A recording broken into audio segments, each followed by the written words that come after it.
And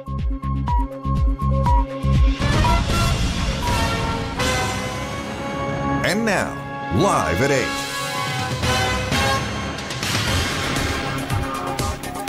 අයිබෝවන් එක්වන්න අදත් ඇත්ත දැනගන්න ලංකාවේ අංක එකේ සමබර තොරතුරු ප්‍රකාශය live at 8 සමගින්. අද live at 8 සමගින් ඔබ හමු වන මම නිමේෂ් විජේසූරිය. මම වින්ද්‍යා මාරඹගේ සුපුරුදු පරිදි අදත් මුලින්ම ප්‍රධාන පුවත් සිරස්තම. පළාත් සභා ඡන්දය හැකි ඉක්මනින් පවත්වන්නයි අගමැතිගෙන් නව මැතිවරණ කොමිසමට උපදෙස්. කොවිඩ් වැළඳුණු 23 හැවිරිදි මවක් මුල්ලේරියාව රෝහලේදී නිවුන් දරුවන් බිහි කරයි. බිලිඳුන්ට කොරෝනා නැහැ. දෙපැත්තේ කොට්ට දෙක ගන්න පොඩ්ඩක් එතකොට බබාලා පෙනේ. පොල්ගස් දුවේදී අභිරහස් ලෙස මියගිය නෙදර්ලන්ත හිමියන්ගේ අවසන් කටයුතු සිදු කෙරේ. ගන්ඨාර ලණුවක ගෙලසිර වී 8 හැවිරිදි දරුවෙක් මරුට.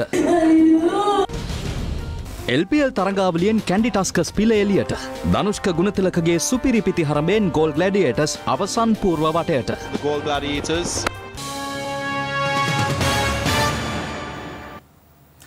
COVID-19 වෛරසය ආසාදනය වී ප්‍රතිකාර ලබමින් සිටි තරුණ කතක් මුල්ලේරියාව රෝහලේදී නිවුන් දරු උපතක් සිදු කළා.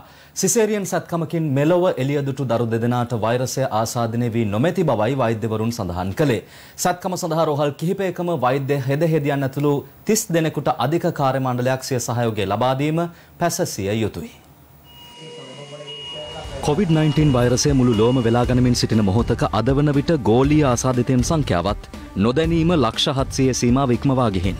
මෙවන් වාතාවරණයක් තුළ COVID-19 හමුවේ පවතින ජීවිතාභියෝගය අප ඔබට අමුතුවෙන් පැහැදිලි කළ යුතු වන්නේ නැහැ. නමුත් COVID-19 වෛරසය ආසාදනය වී සිටියත් නිවුන් දරු උපතක් සාර්ථකව සිදු කළ මෙරට මවක් පිළිබඳව අපට වාර්තා වුණා. 23 හැවිරිදි මේ ගැබිනි මව පසුගියදා කොළඹ කාසල් වීදියේ කාන්තා රෝහලේ සිටියදී ඇයට කොවිඩ් වෛරසය ආසාදනය වී තිබෙන බව. කෙසේ වෙතත් දියවැඩියාව සමග ඇති වූ සංකුලතා හේතුවෙන් ඇය ඉක්මනින් සිය දරු ප්‍රසූතිය සඳහා සූදානම් කෙරුණේ නැගෙනහිර කොළඹ මූලික රෝහල වෙත ඇය කඩිනමින් ඇතුළත් කරමින්. අනතුරුව ඇයට සිසේරියන් සැත්කමක් සිදු කෙරුණු අතර ඇයට හිමි වුණේ පිරිමි දරුවන් දෙදෙනෙක්. මට සුට්ටක් බයයි එනම් මගේ බබාව කිස් කරන්න හරිම බයයි. ඔව්. මම දවසේ මම කියලා හරිනේ. ඒක මට සුට්ටක් හිතේ තිබුණා. සිම්පල් ප්‍රශ්නයක් නේ. මොකද අඩුපාඩුවක් නේ. අඩුපාඩුවක් හොස්පිටල් එකක් නේ. කාර්ය මණ්ඩලයේ 30ක විතර සහභාගීත්වයෙන් මේ අම්මත් බබාලා දෙන්නත් ඊටම හොඳ සෞඛ්‍ය තත්ත්වයෙන් නිරෝගීව දැනට අපේ හොස්පිටල් එකේ ඉන්නවා. COVID positive twin pregnancy එක සිසේරියන් සැත්කමකින් ඩිලිවර් කරපු පළවෙනි අවස්ථාව තමයි මේක වෙන්නේ. මේ අතර පවතින වසංගත තත්ත්වය හමුවේ නැගෙනහිර කොළඹ මූලික රෝහලේ වෛද්‍යවරුන් ඇතුළු කාර්ය මණ්ඩලය ගැබිනි මව්වරුන් 170කට අධික පිරිසකට දැනටමත් සාර්ථකව ප්‍රතිකාර කර අවසන්. මේ අතර COVID ආසාදිත මව සුව වනතුරු දරු දෙදෙනාද සමග එම රෝහලේම රඳවා ගැනීමට නියමිතයි.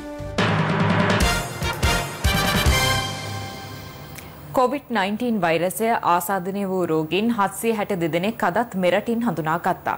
ඒ අනුව මෙරටින් වාර්තා වන සමස්ත ආසාදිතින් සංඛ්‍යාව 31374ක් දක්වා ඉහළ ගියා.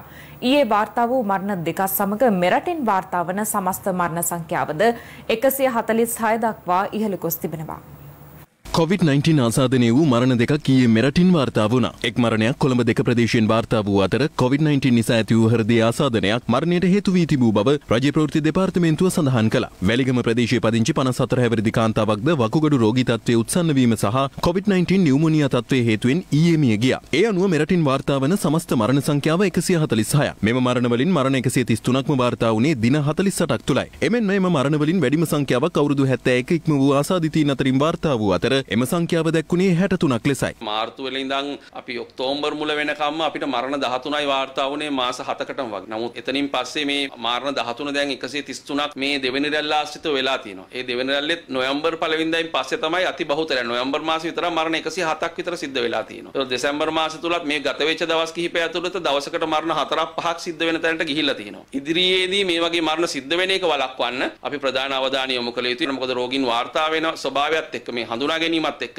ඉදිරි කාලය තුල යම් අනතුරක් ඇති වෙලා තියෙනවා. මරණ සංඛ්‍යාවත් යම් ඉහළ වගේකට යන්න. මේ අතර COVID-19 ආසාදිත රෝගීන් 538 දෙනෙකු ඊයේ මෙරටින් හඳුනාගත්තා. ඔවුන්ගෙන් 448 දෙනෙකු පෑලියගොඩ කොවිඩ් පොකුර ආශ්‍රිතව හඳුනාගත් අතර රෝගීන් 21 දෙනෙකු බන්ධනාගාර කොවිඩ් පොකුර ආශ්‍රිතව සහ රෝගීන් 69 දෙනෙකු විදේශයන්හි සිට පැමිණි පිරිස අතරින් හඳුනාගෙන තිබෙනවා. දේශීය වශයෙන් ඊයේ වාර්තා වූ රෝගීන් 469 දෙනාගෙන් 304 දෙනෙකුම හඳුනාගත්තේ කොළඹ දිස්ත්‍රික්කයෙන්. ඒ අතරින් බොරැල්ල ප්‍රදේශයේ රෝගීන් 254 දෙනෙක් සහ මට්ටක්කුලිය ප්‍රදේශයෙන් රෝගීන් 11 දෙනෙකු වාර්තා වූ අතර කොළඹ සෙසු ප්‍රදේශවලින් වාර්තා වී තිබුණේ රෝගීන් 4කටත් අඩු සංඛ්‍යාවක්. මේ රට තුළ ඊයේ හඳුනාගත්තු රෝගීන්ගෙන් වැඩි පිරිසක් කොළඹ නගර සභා සීමාව තුළින් හඳුනාගත්ත ඒ වගේම අවිස්සාවේල්ල මහගම සහ බත්තරමුල්ල ප්‍රදේශවලුත් ඒ වගේම ගම්පහ දිස්ත්‍රික්කයේ සෞඛ්‍ය වෛද්‍ය නිලධාරී කොට්ටාශ කිහිපයකුනුත් කළුතර දිස්ත්‍රික්කයෙන් මහනුවර මාතලේ මාතර නුවරඑළිය අම්පාර කල්මුනේ අනුරාධපුර කුරුණෑගල රත්නපුර සහ කෑගල්ල යන දිස්ත්‍රික්කවලුත් අපිට රෝගීන් හමු වුණා. මේ රෝගීන්ගේ අති විශාල බහුතරයක් අපි මීට කලින් හඳුනාගත්තු රෝගීන්ගේ පළමු පෙළේ ආශ්‍රිතයින්. ඊයේ වාර්තා වූ රෝගීන් 538 දෙනාත් සමග මෙරටින් වාර්තා වන සමස්ත ආසාදිතයින් සංඛ්‍යාව 30613 දක්වා ඉහළ ගියා. එම සංඛ්‍යාවෙන් රෝගීන් 27210ක්ම වාර්තා වී තිබුණේ දින 68ක් තුලයි. ඒ අනුව පසුගිය ඔක්තෝබර් මාසයේ වන විට කොවිඩ් ආසාදිත ලෝක අවදානම් ලයිස්තුවේ 147 වෙනි ස්ථානයේ සිටි ශ්‍රී ලංකාව මේ වන විට 95 වෙනි ස්ථානය දක්වා ඉදිරියට පැමිණ තිබෙනවා. ආසියාතික රටවල් 49ක් අතරින් ශ්‍රී ලංකාව පසුවන්නේ 33 වන ස්ථානයේ. ඒ කියන්නේ අපි මාස එකහමාරක වගේ කෙටි කාල සීමාවක් ඇතුළත ස්ථාන 52ක් ඉදිරියට ඇවිල්ලා තියෙනවා නරක පැත්තට. ඒ කියන්නේ රෝගීන් වාර්තාවෙන් වැඩිවීම පැත්තට. ඉතින් ඒ නිසා ඊටාම පැහැදිලිව යම් අවදානම් තැනක අපි ඉන්නවයි කියන එක අපි පැහැදිලි කරගන්න ඕන. ඒ වගේම සංකීර්ණ තැනකට අපි රටක් විදිහට ගමන් කරමින් තියෙනවයි කියන එක අපි පැහැදිලි කරගන්න ඕන. විශේෂයෙන්ම ලෝකේ පුරා රටවල් වල මේ රෝගීන් වාර්තා වෙන පැටර්න් එක එහෙම නැත්නම් රටාව අපි අධ්‍යයනය කරලා ගත්තාම අපිට පේන්න තියෙන දේ තමයි යම් රටක් 30000 සීමාව රෝගීන් පැන්නට පස්සේ ඊටාම ශීඝ්‍ර ව්‍යාප්තියක් ලෝකේ අනිත් හැම රටකම අපි දැක්කා. ඒ නිසා විශේෂයෙන්ම අපේ රට තුලත් දැන් 30000 සීමාව පැන්නට පස්සේ අපිට ලොකු අභියෝගයකට මුහුණ දෙන්න තියෙනවා. ලෝකේ අනිත් රටවල් වල වුණා වගේ තත්ත්වයක් ඇති නොවෙන්න අපි කටයුතු කිරීම. මොකද අනිත් ලෝකේ රටවල් වල 30000 ඉඳන් 40000ට වෙන්න 40000 ඉඳන් 50000ට එන්න ඊටාම කෙටි කාල සීමාවන් තමයි ගිහිල්ලා තියෙන්නේ. ඒතකොට ලංකාව තුලත් දැන් මේ වාර්තා වෙන ස්වභාවයන් ගත්තාම එතෙන්ට ගමන් කරමින් තියනවාද කියන සැකය සමහර දෙනෙකුට මතුවෙන්න පුළුවන්. ඒ සැකය සාධාරණයි. මේ අතර අදත් ප්‍රදේශ කිහිපයකින්ම රෝගීන් වාර්තා වුණා. ඇහැලියගොඩ ප්‍රදේශයෙන් අදත් රෝගීන් 19 දෙනෙකු හඳුනාගත් අතර ඔවුන් දිවුරුම්පිටිය ඇඟලුම් කර්මාන්ත ශාලාවේ සේවකීන් සහ ආශ්‍රිතයින්. ඒ අනුව මේ වන විට එම ඇඟලුම් කර්මාන්ත ශාලාව ආශ්‍රිතව හඳුනාගෙන ඇති සමස්ත ආසාදිතයින් සංඛ්‍යාව 225ක් දක්වා ඉහළ ගියා. මේ අතර ඇහැලියගොඩ සෞඛ්‍ය වෛද්‍ය නිලධාරී කොට්ටාශයට අයත් තල්දුව සතිපොලේ කරන ලද අහඹු PCR පරීක්ෂණ වලින් ව්‍යාපාරිකින් සිව් දෙනෙකුට COVID-19 ආසාදනය වී ඇති බවට හඳුනාගෙන තිබෙනවා. අපි අහඹු ලෙස තල්දුව පොලේ 5 දෙනෙක්ගේ PCR පරීක්ෂණ කළා. එයින් 4 දෙනෙක් පොසිටිව් වුණා. මේ අනුව අපි තල්දුව පොළ ඊයේ සිට සති දෙකක් වසා දැමීමට තීරණය කළා. මේ අතර ගාල්ල ප්‍රධාන තැපැල් කාර්යාලයේ සේවකීන්ගෙන් ඊයේ ලබාගත් PCR පරීක්ෂණ වලින් සේවකීන් තිදෙනෙකුට වෛරසය ආසාදනය වී ඇති බවට හඳුනාගෙන තිබෙනවා. ඔවුන්ගෙන් එක් අයෙක් අද සේවයට වාර්තා කර තිබූ අතර ඒ අනුව එම කාර්යාලය තාවකාලිකව වසා දැමීමට සෞඛ්‍යාංශ පියවර ගත්තා. මේ අතර ගාල්ල අධ්‍යාපන කොට්ටාශයට අයත් සියලුම පාසල් තවදුරටත් ලබන සිකුරාදා දක්වා වසා දමන බව දකුණු පළාත් අධ්‍යාපන ලේකම් රංජිත් යාපා මහතා අද ප්‍රකාශ කළා. මේ අතර මහනුවර නගරයේ වසා දෙමුණු පාසල් 45න් 42ක් ලබන සඳුදා සිට යලි විවෘත කිරීමට තීරණය කර තිබෙනවා. මධ්‍යම පළාත් ආණ්ඩුකාර ලලිත් යූ ගමගේ මහතා සඳහන් කළේ මහනුවර නගරයේ කොවිඩ් අවදානම් සම්බන්ධයෙන් අද පැවති සාකච්ඡාවකදී මෙම තීරණයට එළඹි බවයි. ලබන සඳුදා සිට කලේමගල් විද්‍යාලයත් ට්‍රිනිටි විද්‍යාලයත් තක්ෂිලා විද්‍යාලය හැර නගර සභා සීමාව තුළ තියෙන අනිකුත් සියලු පාසල් විවෘත වෙනවා දරුවන්ගේ අධ්‍යාපන කටයුතු සඳහා. නාවලපිටිය ප්‍රදේශයේ පාසලක සිසුවියකට COVID-19 ආසාදනය වී ඇති බවට ඊයේ හඳුනාගත්තා. ඒ අනුව එම සිසුවිය රෝහල්ගත කිරීමට පියවර ගත් අතර ඇය පසුගිය 3 වෙනිදා පාසලට පැමිණ තිබූ හේයින් ගුරුවරුන් 4 දෙනෙකු සහ සිසු සිසුවියන් 10 දෙනෙකු ඇතුළු පිරිසක් නිරෝධායනය සඳහා යොමු කෙරුණා. බණ්ඩාරවෙල බොරලන්ද ප්‍රදේශයේ කාන්තාවකට සහ ඇල්ල වලස්බැද්ද ප්‍රදේශයේ පුද්ගලයෙකුටද වෛරසය ආසාදනය වී ඇති බවට හඳුනාගත්තා. ඔවුන් කොළඹ සේවය කර පසුගිය දිනක සිය නිවෙස් බලා පැමිණ තිබූ අතර වලස්බැද්ද ප්‍රදේශයේ ආසාදිතයා තොරතුරු වසන් කිරීම හේතුවෙන් ආශ්‍රිතයින් හඳුනා ගැනීම සඳහා සෞඛ්‍ය අංශවලට දැඩි ප්‍රයත්නයක් දැරීමට සිදු වුණා. අපි කියපු දේවල් ඔයා කොහොමදත් පිළිඅරගෙන නැහැ. ඔයාට ඕන දේවල් කරලා තියෙන්නේ. ඔයාට එහෙම කරන්න අයිතිවාසිකමක් නැත. මේ අතර COVID-19 ආසාදනය වූ රෝගියෙකු අනුරාධපුර කහටගස්දිගිලිය ප්‍රදේශයෙන් හඳුනාගෙන තිබෙනවා. කහටගස්දිගිලිය නගරයේදී පසුගිය 9 වෙනිදා කරන ලද PCR පරීක්ෂණ වලින් එම රෝගියා හඳුනාගෙන තිබූ අතර ඔහු එම නගරයේ වෙළඳසැල් සේවකයෙකු ලෙස සේවය කර තිබුණා. ඒ අනුව නගරයේ සියලු වෙළඳසැල් ලබන ඉරිදා දක්වා తాවකාලිකව වසා දැමීමට පියවරගත් සෞඛ්‍ය අංශ නගරයේ සංචරණයද සීමා කිරීමට පියවර ගත්තා. කහතුඩුව සෞඛ්‍ය වෛද්‍ය නිලධාරී බල ප්‍රදේශයෙන් COVID-19 ආසාදනය වූ තවත් රෝගීන් 9 දෙනෙකු හඳුනාගෙන තිබෙනවා. ඔවුන් සිද්දමුල්ල, දියගම, මාගම්මන, පාලගම, රිලාවල සහ මත්තේගොඩ යන ප්‍රදේශවල පදිංචිකරුවන් වන අතර එම ආසාදිතයින්ගෙන් තිදෙනෙක් කොළඹ ජාතික රෝහලේ හෘද රෝග ඒකකයේ මහරගම ප්‍රදේශයේ පෞද්ගලික බැංකුවක මෙන්ම කොළඹ ගොවිජන සංවර්ධන දෙපාර්තමේන්තුවේ සේවය කර තිබුණා. ඒ අනුව කහතුඩුව සෞඛ්‍ය වෛද්‍ය නිලධාරී බල ප්‍රදේශයෙන් මේ වන විට වාර්තා වන සමස්ත ආසාදිතයින් ගණන 75ක්. මේ අතර දැනට සංචරණ සීමා පනවා ඇති මහනුවර මහයියාව ප්‍රදේශයේ ජනතාව සඳහා සහනාධාර බෙදා දීමට යෑමේදී නොසන්සුන්තාවක් ඇති වුණා. සංචරණ සීමා පනවා තිබූ ප්‍රදේශවල ජනතාව නිරෝධායන නීති උල්ලංඝනය කරමින් එහිදී හැසිරුණු අයුරු දක්නට ලැබුණු අතර පොලිසිය මැදිහත්ව ඔවුන් පාලනය කිරීමට පියවර ගත්තා. මේ අතර කොවිඩ් මර්ධනය සඳහා කෑගල්ල ප්‍රදේශයේ දේශීය වෛද්‍යවරයෙකු හඳුන්වා දුන් ඖෂධීය පැණිය ලබා ගැනීම සඳහා අදත් බොහෝ පිරිසක් පැමිණ තිබූ අතර පොලිසිය මැදිහත්ව ඔවුන් පාලනය කිරීමට පියවරගෙන තිබුණා. මෙතෙන්ට නම් එන්නත් එපා කවුරුත් බෙහෙත් ඉල්ලන්න. බෙහෙත් ලැබෙයි ග්‍රාමසේවක මහත්තයාගේ මාර්ගයෙන් එතුමගෙන් අපි ඉල්ලා ගන්නවා එතුමගේ මොකක්ද වැයිකේ තියෙන නාමලේඛනේ ඒ නාමලේඛනේ ඉල්ලගෙන තමයි අපි බෙහෙත් දෙන්නේ. මේ අතර සෞඛ්‍ය නීති උල්ලංඝනය කරමින් වැලිමඩ නගරයේ පවත්වාගෙන ගිය උපකාරක පන්තියක් නවතා දැමීමට වැලිමඩ පොලිසිය අද පියවර ගත්තා.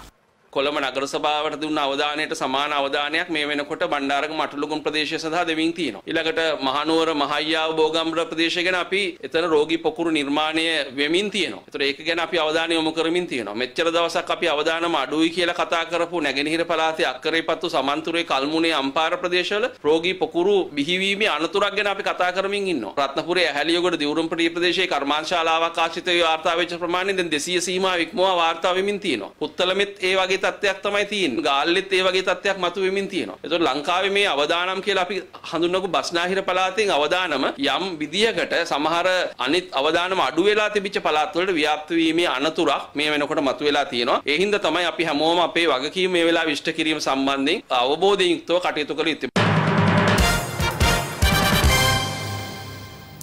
COVID-19 වෛරසයෙන් මිය යන පුද්ගලයන්ගේ මෘතදේහ භූමදානය කළ හැකිදැයි සොයා බැලීම සඳහා අග්‍රාමාත්‍ය මහින්ද රාජපක්ෂ මහතා සහ සෞඛ්‍ය නිලධාරීන් අතර විශේෂ සාකච්ඡාවක් ඊයේ පැවැත්වුණා. එහිදී අගමැතිතුමන් උපදෙස් දී තිබෙන්නේ COVID-19 වෛරසයෙන් මිය යන පුද්ගලයන්ගේ දේහයන් භූමදාන කිරීම සඳහා භූගත ජල මට්ටම ඉතා ගැඹුරු වියලි භූමියක් තෝරා ගන්නා ලෙසයි. අග්‍රාමාත්‍ය මහින්ද රාජපක්ෂ මහතා සහ සෞඛ්‍ය ප්‍රධානීන් අතර වූ විශේෂ සාකච්ඡාවක් පාර්ලිමේන්තුවේ අග්‍රාමාත්‍ය කාර්යාලයේදී පැවැත්වුණා. ඊයේ මෙම සාකච්ඡාව පවත්වා ඇත්තේ COVID-19 වෛරසයෙන් මිය යන පුද්ගලයන්ගේ මෘතදේහ භූමදානය කළ හැකිදැයි සොයා බැලීම සඳහායි. එහිදී අග්‍රාමාත්‍ය මහින්ද රාජපක්ෂ මහතා සෞඛ්‍ය අංශ වෙත උපදෙස් දී ඇත්තේ COVID-19 වෛරසයෙන් මිය යන පුද්ගලයන්ගේ දේහයන් භූමදානය කිරීම සඳහා සෞඛ්‍ය විශේෂඥයින්ගේ උපදෙස් අනුව භූගත ජල මට්ටම ඉතා ගැඹුරු වියලි භූමියක් තෝරා ගන්නා ලෙසයි.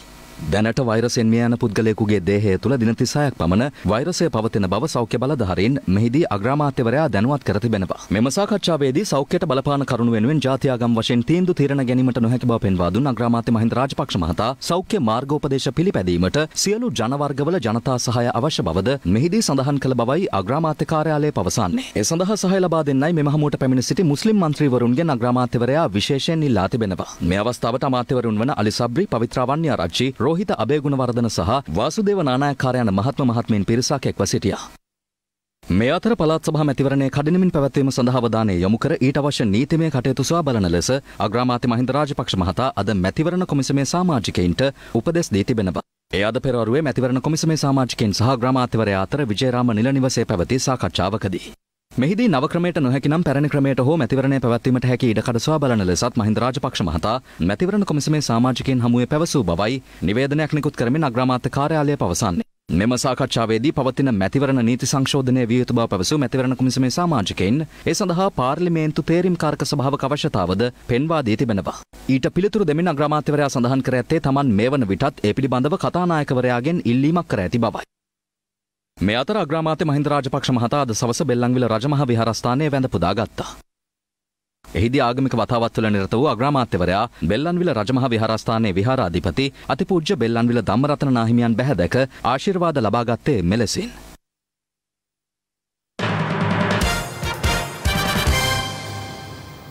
ලෝපුරා COVID-19 ආසාදිතින් සංඛ්‍යාව අද වන විට කෝටි 7 සීමාව ඉක්මවා තිබෙනවා. මේ අතර පැය 24ක් තුල COVID-19 වෛරසය සම්ප්‍රේෂණය වීම වැළැක්වීමට හැකි පෙත්තක් ඇමරිකාවේ පර්යේෂකින් පිරිසක් විසින් සොයාගෙන තිබෙනවා. ජෝන්ස් හොප්කින්ස් විශ්වවිද්‍යාලයේ COVID-19 තොරතුරු මධ්‍යස්ථානයෙන් නිකුත් කළ නවතම වාර්තාවලට අනුව ගෝලීය ආසාදිතයින් සංඛ්‍යාව කෝටි 7 සීමාව ඉක්මවා තිබෙනවා. රටවල් සහ පාලන බල ප්‍රදේශ 218ක ව්‍යාප්ති වී ඇති COVID-19 වෛරසය හේතුවෙන් සිදු වූ ගෝලීය මරණ සංඛ්‍යාව 15,89,000කට අධිකයි. මේ අතර ඇමරිකාවේ ජෝර්ජියා ප්‍රාන්ත විශ්වවිද්‍යාලයේ පර්යේෂකයන් පිරිසක් විසින් කොවිඩ් වෛරසයට එරෙහි පෙත්තක් සොයාගෙන ඇති බවද විදේශ මාධ්‍ය වාර්තා කරනවා. මෙම ඖෂධය ලබා ගැනීමෙන් පැය 24ක් තුළ වෛරසය සම්ප්‍රේරණය වීම සම්පූර්ණයෙන්ම මර්ධනය වන බව සායනික පරීක්ෂණ වලින් තහවුරු වී ඇති බවයි වැඩිදුරටත් සඳහන් වන්නේ.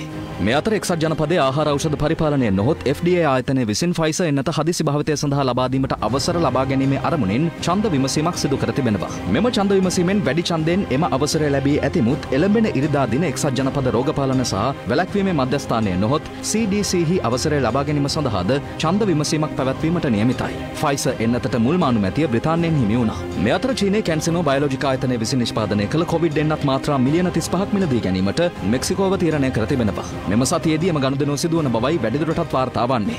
මේ අතර සුප්‍රසිද්ධ ජොන්සන් ඇන්ඩ් ජොන්සන් සමාගම විසින් නිෂ්පාදිත කොවිඩ් එන්නතෙහි සායනික අත්හදා බැලීමේ තෙවන අධීරයේ කටයුතු සිදුවෙමින් පවතින අතර ඉක්මනින් එය ජනතාවට නිකුත් කිරීමට එම සමාගම බලාපොරොත්තු වන බවයි විදේශ මාධ්‍ය වාර්තා වැඩිදුරටත් පෙන්වා දෙන්නේ.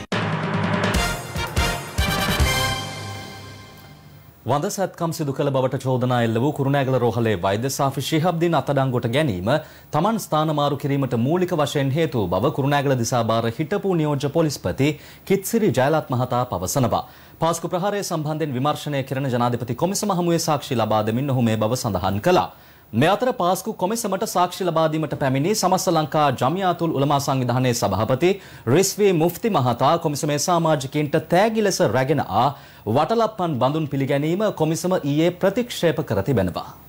පාස්කු ප්‍රහාරය සම්බන්ධයෙන් විමර්ශනය කෙරෙන ජනාධිපති පරීක්ෂණ කොමිසම හමුවේ සාක්ෂි ලබා දීමට සමස්ත ලංකා ජමියතුල් උලමා සංවිධානයේ සභාපති රිස්වි මුෆ්ති මහතා ඊයේ කැඳවා තිබුණා. ඔහු සාක්ෂි ලබා දීමට පැමිණි අවස්ථාවේ කොමිෂන් සභා අභ්‍යන්තරයට සැකකටයුතු පාර්සල් කිහිපයක් රැගෙන යාම සම්බන්ධයෙන් මතභේදයක් ඇති වුණා. පසුව ඒ පිළිබඳව සොයා බැලීමේදී එම පාර්සල් වල තිබී ඇත්තේ වටලප්පම් බව තහවුරු වී තිබෙනවා. කෙසේ වෙතත් ඉන් ටික වේලාවකට පසු නිරීක්ෂණය වූයේ අදාළ පාර්සල් ජමියතුල් උලමා සංවිධානයේ සභාපතිවරයා පැමිණි මෝටර් රථයට යලි දමා ගන්නා ආකාරයයි. පසුව අනාවරණය වුණේ කොමිසමේ නිලධාරීන් හා සමාජිකයින් එම වටලප්පම් පාර්සල් ලබා ගැනීම ප්‍රතික්ෂේප කර ඇති බවයි. මේ අතර ඊයේ කොමිෂන් සභාව හමුවේ කුරුණෑගල දිසාව බාර හිටපු නියෝජ්‍ය පොලිස්පති කිත්සිරි ජයලත් මහතා සාක්ෂි ලබා දුන්නා. කොමිසම හමුවේ සාක්ෂි ලබා දෙමින් කිත්සිරි ජයලත් මහතා පැවසුවේ පාස්කු ප්‍රහාරය එල්ල වූ පසු ඊට සම්බන්ධ වූ බවට තොරතුරු අනාවරණය වූ සැකකරුවන් 6 දෙනෙකු අත්අඩංගුවට ගැනීම සඳහා ජනමාධ්‍ය ඔස්සේ තොරතුරු ප්‍රසිද්ධියට පත් කළ බවයි. ඒ අනුව එම සැකකරුවන්ගෙන් 2 දෙනෙකු කඩිනමින් අත්අඩංගුවට ගැනීමට හැකි වූ බවත් සාක්ෂිකරු සඳහන් කළා.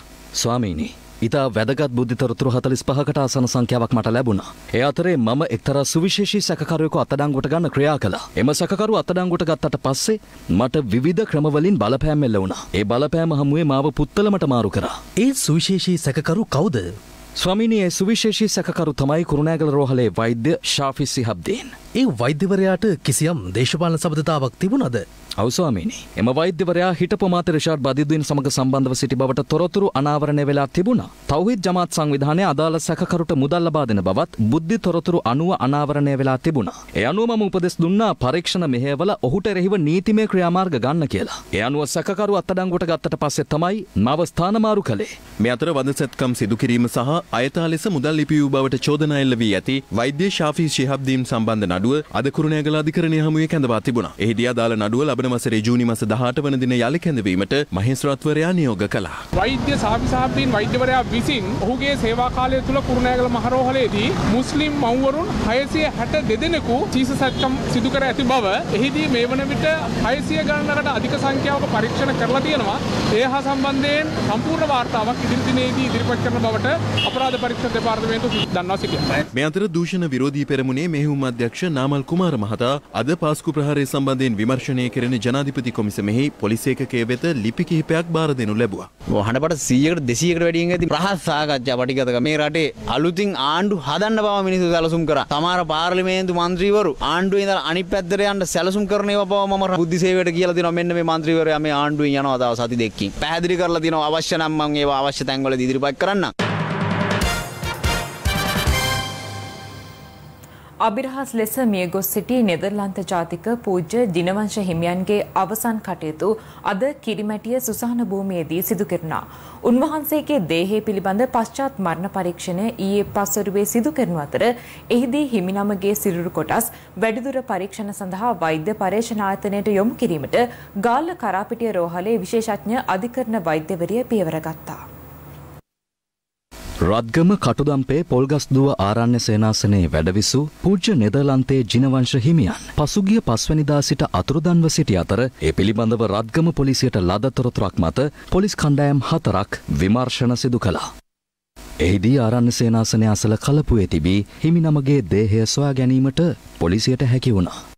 ස්වාමීන් වහන්සේගේ මృత ශරීරය සොයාගනු ලැබුවා දින දෙකකට පමණ පෙර. මේ සම්බන්ධයෙන් එම ස්වාමීන් වහන්සේගේ මිය යාම එවැගේ මරණයට හේතුව සම්බන්ධයෙන් තවදුරටත් විමර්ශන සිදු කරනු ලබනවා. අදාළ රසායනාගාර වාර්තා ලැබුණු පසු අධිකරණ වෛද්‍ය නිලධාරිය විසින් ඒ ගැන මතයක් ප්‍රකාශ කරනු ලබයි. හිමි නමගේ දේහය පිළිබඳ පශ්චාත් මරණ පරීක්ෂණය සිදු කළ ගාල්ල කරාපිටිය රෝහලේ විශේෂඥ අධිකරණ වෛද්‍ය ජානකී වරුසහැන්දි මහත්මිය සිරුරු කොටස් වැඩිදුර පරීක්ෂණ සඳහා වෛද්‍ය පරීක්ෂණ ආයතනය වෙත යොමු කිරීමට විවෘත තීන්දුවක් ලබා දුන්නා. පූජ්‍ය ජිනවංශ හිමියන්ගේ දේහය ඊයේ රාත්‍රියේ උන්වහන්සේ වැඩවිසූ පොල්ගස්දුව ආරණ්‍ය සේනාසනය වෙත වැඩම කළ අතර උන්වහන්සේට අවසන් ගෞරව දැක්වීම සඳහා විශාල පිරිසක් එම ස්ථානයට පැමිණ සිටියා. මේ අතර අවමංගල්‍යයට සහභාගී වීම සඳහා පැමිණි පිරිස් රැගෙන යාමට බෝට්ටුකරුවන් අකමැත්ත පළ කළ බවයි අප වාර්තාකරු සඳහන් කළේ.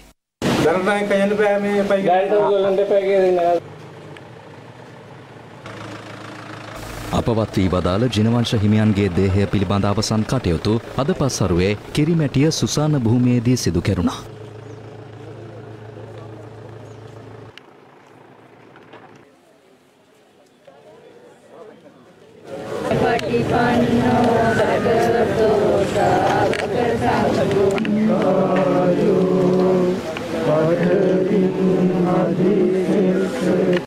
මේ අතර නෙදර්ලන්තයේ ජිනවංශ හිමියන්ගේ අවසන් කටයුතු පිළිබඳ නිවේදනයක් නිකුත් කරමින් අමරපුර ශ්‍රී ධම්මරක්කිත මහානිකායේ පූජ්‍ය ත්‍රිකුණාමලේ ආනන්ද හිමියන් පෙන්වා දෙන්නේ නෙදර්ලන්තයේ ජිනවංශ හිමියන් ඝාතනය කිරීමට හේතුවන කිසිදු පසුබිමක් අදාළ පරිසරයෙහි නොතිබූ බවයි.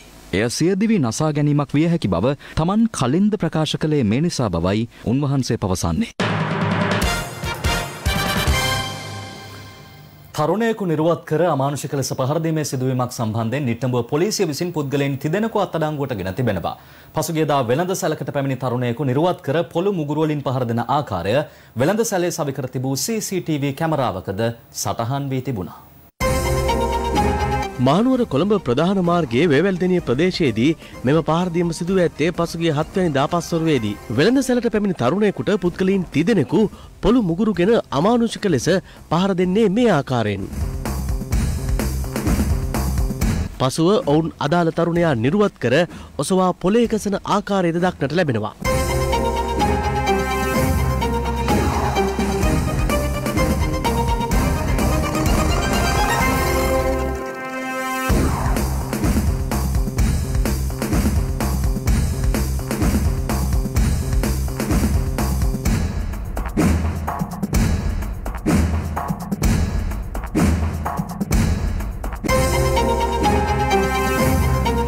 පාරකෑමෙන් තුවාල ලැබූ තරුණයා වතුපිටිවෙල රෝහලට ඇතුළත් කිරීමට ඔහුගේ ඥාතීන් කටයුතු කර තිබුණා. විනාඩි 10කින් විතර කෑ ගහන සද්දයක් ඇහුණා. කෑ ගහන සද්දය ඇහෙනකොට මම දුවගෙන ගියා. දුවගෙන යනකොට හසිතයි පුපුදුයි සංජීවයි තුන්දෙනා මෙයාට පොළු පිහි අරගෙන පහර දෙනවා. මම මෙයා ළඟට ගියා. ළඟට යනකොට මෙයාට ඇඳුම් නැතුව නිර්වස්තයෙන් හිටියේ. මං ඊට පස්සේ ළඟ එක්කෙනෙකුට කතා කරලා තරමක් ඉල්ලගෙන අඳගෙන වතුපිටිවල රෝහලට ගෙනිච්චා. මට ගහපු පාරවල් ගොඩක් වේදනීයයි. මට කුලිය වැඩක් කරගන්නත් විදිහක් නැහැ. ඉල්ලන්නේ සාධාරණයක් කරලා දෙන්න කියලා තමයි මේ දෙයට. කෙසේ වෙතත් සිද්ධියට සම්බන්ධ සහෝදරයන් දෙදෙනෙකු සහ ඔවුන්ගේ මිතුරෙකු අත්අඩංගුවට ගැනීමට නිට්ටඹුව පොලිසිය සමත් වුණා. පොලිස් විමර්ශනවලදී අනාවරණ වී ඇත්තේ මෙම පුද්ගලයන් බීමතින් නිරන්තරයෙන් මෙවැනි පහර දීම් සිදු කරන බවයි. අත්අඩංගුවටගත් පුද්ගලයන් හෙට දින අත්තනගල්ල මහේස්ත්‍රාත් අධිකරණයට ඉදිරිපත් කිරීමට නියමිතයි. ස්වර්ණවාහිනී ටෙලිනාට්‍ය නරඹා රන්කාසි වරම් හිමිකරගත් තවත් ජයග්‍රාහකයන් පිරිසක් ස්වර්ණමහල් වෙතින් ලබා දෙන රන්කාසි හිමිකරගත්තා. ඒ ස්වර්ණමහල් ශාඛාවලදී ස්වර්ණවාහිනී රන්කාසි ජයග්‍රාහකයන් මෙලෙස ස්වර්ණමහල් ශාඛාව වෙත පැමිණ සිටියේ ස්වර්ණවාහිනී ටෙලිනාට්‍ය නරඹා ඔවුන් දිනාගත් රන්කාසි ලබා ගැනීම සඳහායි. ඒ අනුව හෙට්ටිපොළ පදිංචි චාමිනී ජයනන්දනි, විජිතපුර පදිංචි හර්ෂ එරන්දක, කොත්මලේ පදිංචි ඉන්ද්‍රජිත් හැරිසන් ජයසූරිය, මයංගනේ පදිංචි එස්.එම්. ලක්මාලි සහ බිබිලේ පදිංචි ඩී.එම්. සමන්ත ප්‍රියදර්ශන දිසානායක තමන්ට හිමි රන්කාසි ස්වර්ණමහල් ශාඛාව වෙතින් ලබා ගත්තා. ගොඩක් සතුටුයි ස්වර්ණවාහිනී මාධ්‍ය ජාලයට අද පිරි ස්තුතිය පිරිනමනවා. මොනවාරි ටෙලිනාට්‍ය වාර ගන්න කියලා මම සන්තෝෂයි. මම හැමදාම ස්වර්ණවාහිනී ටෙලිනාට්‍ය ඔක්කොම බලනවා. ඇත්තටම මට ගොඩාක් සතුටුයි. මම අනිත් අයටත් කියන්නේ ස්වර්ණවාහිනී ටෙලිනාට්‍ය බලලා මේ වගේ තෑගි දිනා ගන්න ස්වර්ණවාහිනී මාධ්‍ය ජාලයටත් කාර්ය මණ්ඩලය ඇතුළු සියලු දෙනාට මගේ ස්තුති පුද කරනවා. විරාමයෙන් අනතුරුව තවත් දේශීය පුවත් කිහිපයක් කෙටියෙන් දකිමු දැන්. වට වටින් අටට නොවුඩ් ඩංකන්වත්තේ ඉහළ කොටසේ පදිංචිව සිටි වයස අවුරුදු 8ක් වයස ඇති පාසල් සිසුවෙකු එම වතුයායේ කෝවිලේ ගන්ටාර කුළුණේ එල්ලී ක්‍රීඩා කරමින් සිටින අවස්ථාවේදී ගන්ටාර ලනුව ගෙල ප්‍රදේශයේ සිරවීමිය ගොස් තිබෙනවා. අදාළ සිද්ධිය වතුයායේ අධිකාරීවරයා විසින් දැක ඒ පිළිබඳව වතු කම්කරුවන් වෙත දැනුම් දී සිසුවා රෝහල්ගත කරන අවස්ථාව වන විටත් ඔහු මිය ගොස් සිටි බවයි පොලිසිය පැවසුවේ. ගම්පහ කොටදිනියාව ප්‍රදේශයේ අනවසරෙන් සිදු කරන මහා පරිමාණ ගල් කොරියකට එරෙහිව ප්‍රදේශවාසීන් මෙලෙස විරෝධතාවයේ නිරත වුණා.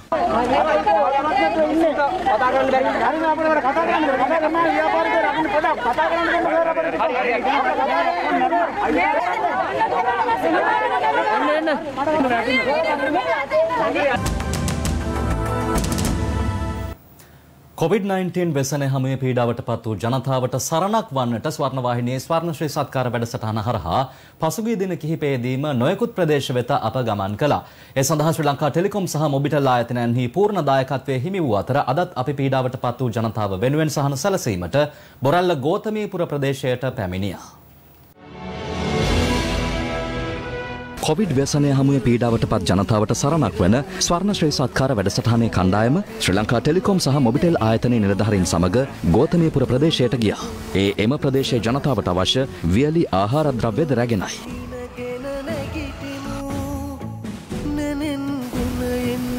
ශ්‍රී ලංකා ටෙලිකොම් ආයතනය වගේම මොබිටෙල් ආයතනය සමග එක්ව ස්වර්ණවාහිනී ශ්‍රී FM ආරම්භ කළ මෙම වැඩසටහනට මහා සංඝරත්නයේත් ආශිර්වාදය ලැබෙනවා. ඉතින් උන්වහන්සේලාගේ ආශිර්වාද මැද්දේ තමයි මේ පීඩාවට පත් වූ මගේ රටේ ජනතාවට මේ සුවිශේෂී කාර්යභාරය ඉටු කරන්නේ. ශ්‍රී ලංකා ටෙලිකොම් ආයතනය සංනිවේදනයේ පෙරගමන් කරු වශයෙන් මේ ව්‍යවසනය සිද්ධ වෙච්ච මුල් අවස්ථාවේ සිට පීඩාවට පත් මහජනතාව වෙනුවෙන් විශාල කාර්යභාරයක් සිදු කරනවා.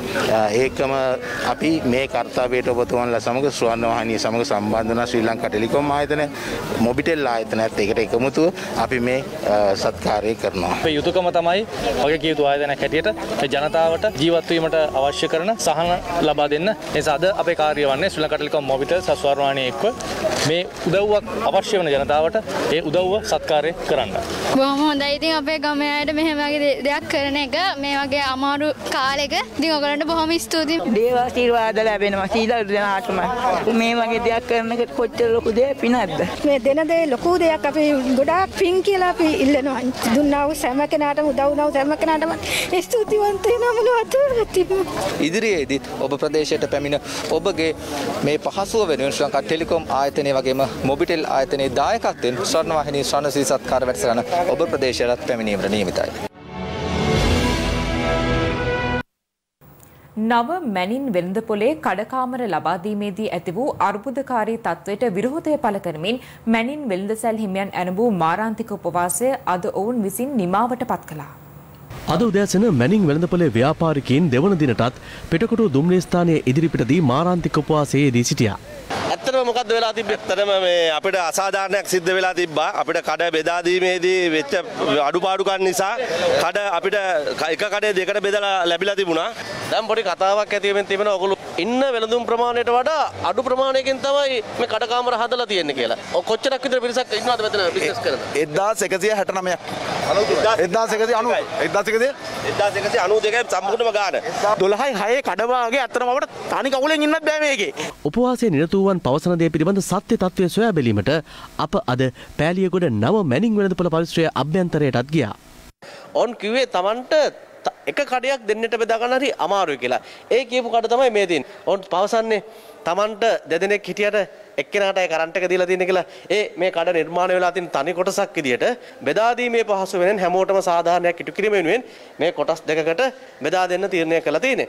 බිස්නස් කරන ඔක්කොටම දෙන්න ප්‍රමාණවත් තරම් කඩ නැහැනේ. අපෙන් තොරතුරු අරගෙන තමයි කඩ හැදුවේ. දැන් අපිට ගැටලු උනේ පල්ලෙහා තියෙන පහසුකම් උඩ නැහැ. කඩේට කඩේ දෙනවා කියලා මුලදී කිව්වේ. මේ ඊට වැඩි මිසක් අඩු වෙන්නේ නැහැ කඩ සාමාන්‍යයෙන් මට හිතෙන විදියට. තාම කඩ හිමියන්ට කඩ බාර දීලා නැහැ. එහෙනම් කාටද දීලා තියෙන්නේ? තාම කඩ මුකුත් දැන් පළවෙනි එක අවශ්‍යයි කියලා කිව්වා මේ උද්ඝෝෂණ සාකච්ඡාවෙන්. දැන් මොකක් හරි දැන් ඒගොල්ලෝ විසඳුමක් දෙනකන් ඉන්නේ මොකද්ද කරන්න ඕනේ කියලා. කෙසේ වෙතත් වෙළඳ සංගම් නියෝජිතයන් සහ රාජ්‍ය අමාත්‍යවරයා අතර පැවති සාකච්ඡාවේදී අමාත්‍යවරයා පැවසුවේ මෙවන් අදහසක්. දැනට සිටින සෑම වෙළඳෙකුටම කිසි කෙනෙකුට කඩයක් නොලැබී යන්නට බෑ.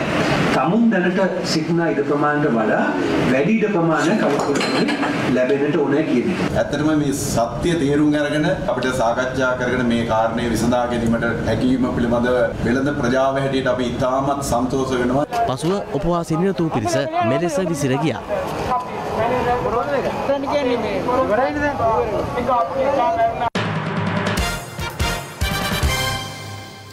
LPL ක්‍රිකට් තරගාවලියේ තොරතුරු දකිමු දැන්. ක්‍රිකට් ලෝක කලඹා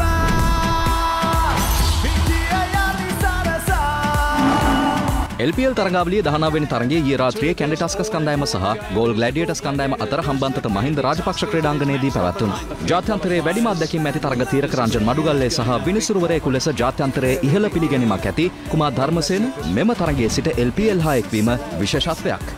Kumar Dharmasena says play. දෙපිලටම අතිශය තීරණාත්මක තරගයක් වූ මෙම තරගයේ පළමුවෙන් පන්දුවට පහර දුන් කැන්ඩි ටස්කර්ස් කණ්ඩායමට පන්දු අර 19 එක් පන්දුවක් තුල සියලු දෙනා දැවි රැස් කර ගැනීමට හැකි වුණේ ලකුණු 126ක් පමණයි. කුසල් මෙන්ඩිස් ලකුණු 68ක් රැස් කළද අන් කිසිදු පිටකරුවෙකුට විශාල ලකුණු සංඛ්‍යාවකට යාමට ගෝල් ග්ලැඩියේටර්ස් පන්දු බලෑනිය ඉඩ ලබා දුන්නේ නැහැ. පන්දු යැවීමේදී නුවන් තුෂාර, මොහමඩ් අමීර්, ධනංජය ලක්ෂාන් සහ සහන් ආරක්ෂිගේ කඩළු දෙක බැගින් බිඳ හැලුවා. අවසන් පූර්ව තරග වෙත පිවිසීමේ අරමුණින් ලකුණු 127 ඉලක්කයක් හඹා ගිය ගෝල් ග්ලැඩියේටර්ස් ආරම්භක ප්‍රතිකරු යුගලය වූ ධනුෂ්ක ගුණතිලක සහ හස්රතුල්ලා සසායි ආරම්භක කඩුලේ සබඳතාවයේ ලකුණු 101ක් දක්වා රැගෙන යමින් තම කණ්ඩායමේ ජයමාවත විවර කර දීමට සමත් වුණා.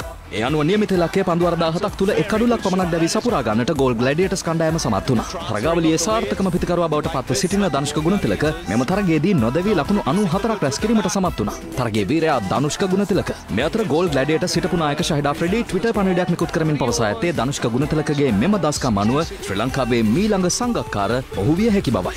Lanka premier league 2020. එසමගින් ලයිව් ඇට් අදට අවසන්. ඔබට සුබ රාත්‍රියක්.